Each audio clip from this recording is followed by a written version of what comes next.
My name is Shimantini Ghosh. I'm going to be your faculty for the course Neuroscience of Wellbeing.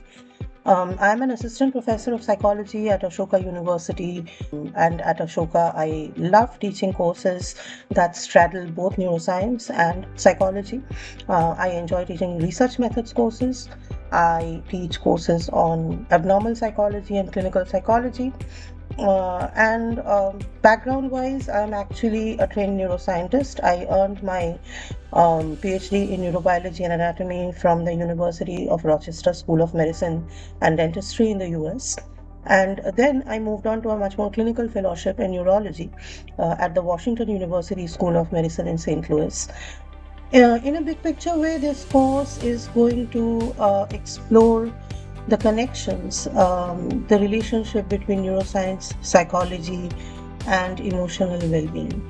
But the idea of this course started taking form in my mind when I was doing a lot of research on the mechanisms of psychological distress and emotional distress. And the thought is that just as there are neural and neuroscience correlates behind emotional or psychological distress, there are very similar neurological correlates behind the signs of well-being. So what makes us really feel good about ourselves, and how can we bolster those pathways?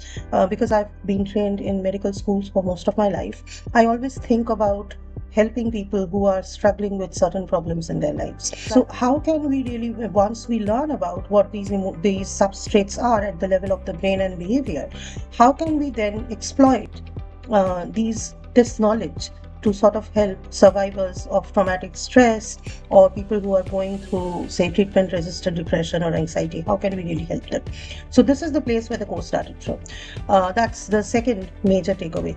The third major takeaway that I want to talk about is that I will teach you, hopefully with the example of well-being as one unit of behavior, at how many possible levels human behavior is organized, right? So when we talk from taking a journey from molecules to the mind, right? When you take this very, very basic biomolecules, a single unit of life, the cell, right? How do you take a single neuron and with every biochemical thing that's going within it, then how from there, even if you learned about all of that, how does it relate to actual behavior, right? So this is what I will try and bring to the course.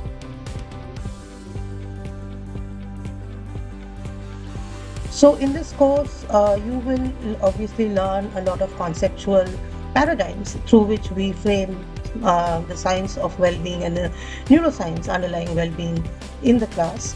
Then you'll, through the discussion sections, working with the teaching fellow, you will also learn how to apply those concepts.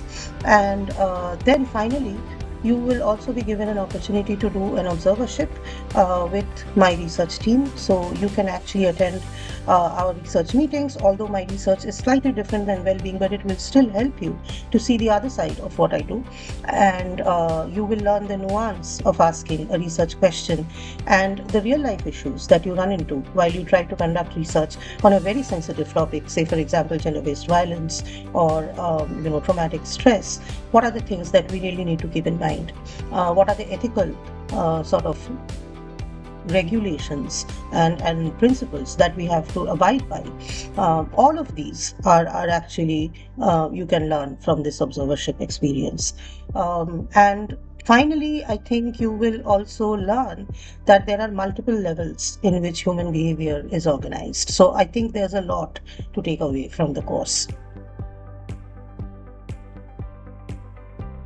And we are actually going to start building neurons ourselves and see how they talk to each other, what is the physical basis of communication within neurons.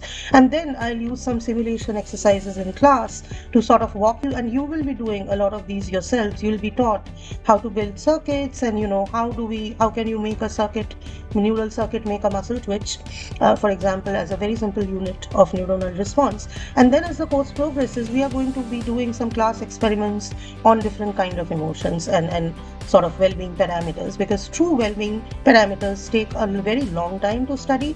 While we may not be able to accommodate them in this course, but I will still show you some models of emotional regulation and modulation in class.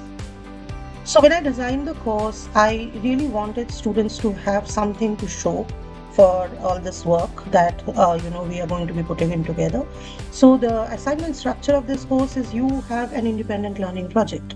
You can build anything. It can be a video, it can be a podcast, it can be a paper, it can be a presentation on a topic, related topic, that falls within the mandates of the course.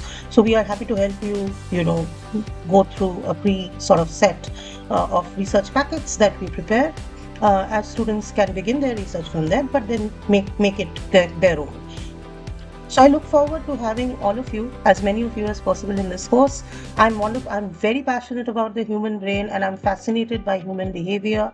And I hope whether you stay on the field of well-being or you go into any other field, my real goal is to get people here enthused about the brain and the mind and human behavior, because there's really no limit what you can attain once you learn about human behavior. There are so many applications in all professions across the world.